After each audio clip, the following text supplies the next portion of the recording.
response to it has been so horrific that it's got people like me even saying these are demons, and this is a word I reach for, a word that Alex Jones had used many times to try and explain this response. But of course, there are political reasons for it. These people have been brainwashed over years and years to completely dehumanize their enemies. They have no idea about the real person. They've heard a quote. Even people like Alastair Campbell very irresponsibly said, "Oh, it's terrible," but this guy did advocate stoning gays to death. Like, it's not true. How on earth could a person be that popular, 1 million followers, and be part of the sort of Trump's inner circle? And he thinks that you've got a completely deranged view of the world. It couldn't even possibly be true. Stephen King said the same, was forced to apologize. Even he actually apologized, which is incredibly rare. But we've seen this. We're all still reeling, the people I know, from the event itself. There's a mixture of grief and anger, but then this response on top of it. So what was your view of that? Well, there's so much to say, isn't there? I didn't know Alastair Campbell had said that, but I knew Stephen King had said it. I'm really disappointed with Stephen King, I have to say, because I read his book on writing a few years ago and I thought, oh, this is great. And then I followed him on Twitter and it was just like this horrible sort of toxic cesspit of this sort of thing. So disappointing. But yeah, in general, I think, my sort of start of a 10, I suppose, is that, you have these moments every once in a while in life where something genuinely shocks you. You thought things were a certain way. COVID was like that for me. You thought things were a certain way, and then you see something new, and it's actually really, really shocking. And in this case, quite worrying, I think. So what was new for me? It wasn't that there would be a political assassination of a conservative Christian in America, although that is shocking. We've seen these sorts of things happen before. The attempted assassination of Trump is obviously the nearest analog to it. It's the response, which is just, it's like one of those things where it just leaves you speechless, because it's not just they're only, one or two people justifying it or celebrating it. It's that it's literally all over the internet. This is all quite, this is developing as we speak, isn't it? So this stuff it becomes old news really quickly. But I think it was yesterday, there was this video of Bob Vylan, this awful guy who suddenly, for some reason, became famous because he was at Glastonbury saying these terrible things. Now he's, calling Charlie Kirk a piece of shit and celebrating his death and saying, I think he said, if you chat shit, you're going to get banged. The audience there, apparently an audience of 1,500 people celebrating. Another example I'd give is I looked on the newsagents, a video by the newsagents. I couldn't actually bring myself to watch the video. I watched about 3 seconds of it. But then I looked at all the comments, and again, it's all like the same sort of thing. Maybe not people celebrating Charlie's murder, but actually justifying it, and it's just completely missing the point which you would have thought would just be absolutely obvious to everyone, which is that this is an absolutely horrendous evil that is completely unacceptable regardless of what he thought about anything. But then you get these people, literally hundreds, there may have even been thousands of comments on that video, just all people saying the same thing. Oh yeah, well, he thought this, he thought that. And you just think, what kind of reaction is that to somebody being murdered?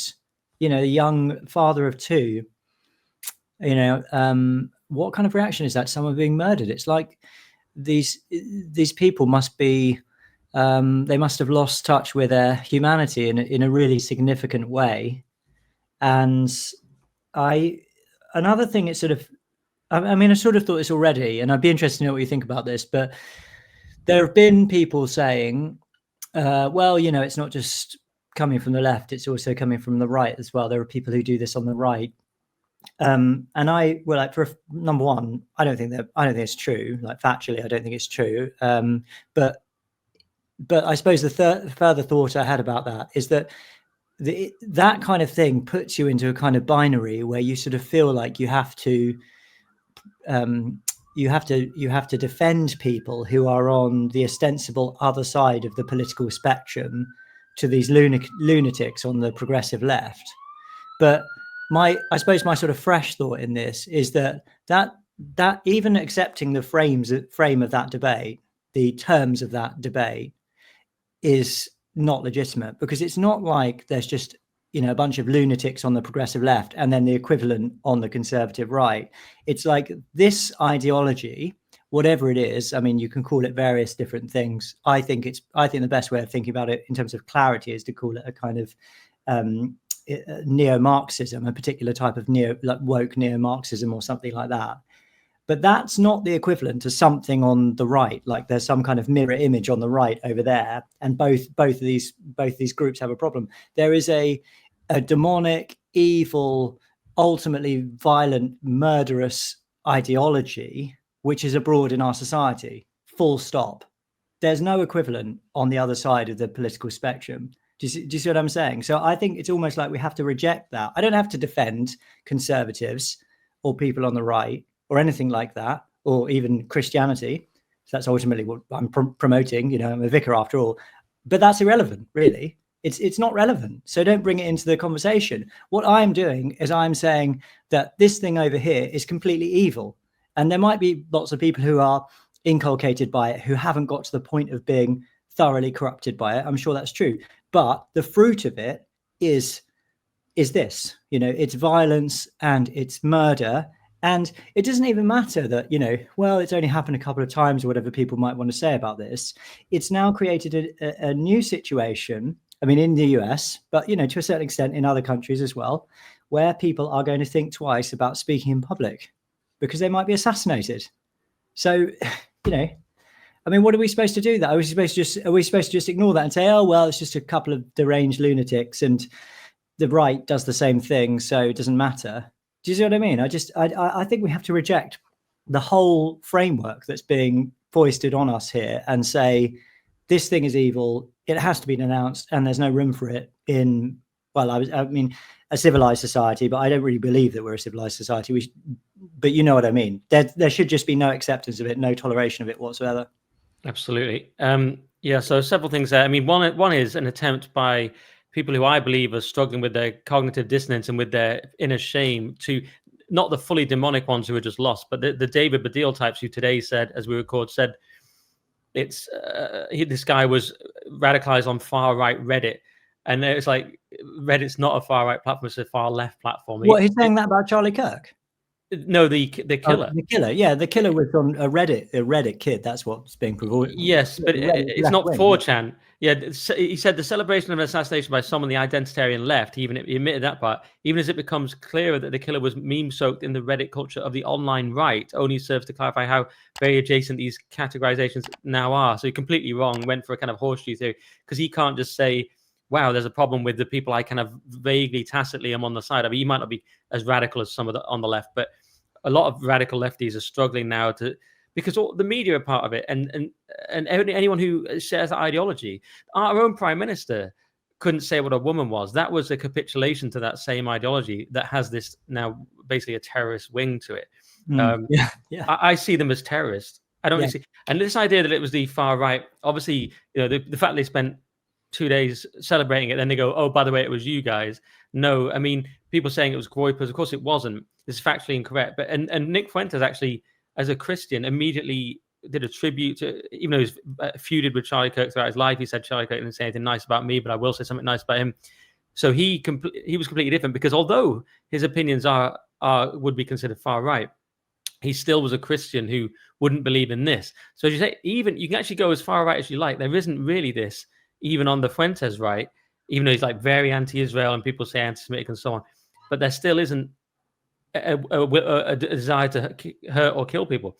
It's just not there, as you say. So there is no equivalence. There's not. It's true. Sorry, can I just come in on that? So I don't mean to interrupt you, but I think the point, I mean, in some ways it's really helpful to dig into the ideas that are behind these things and to explain why these things happen and why it's not going on the right.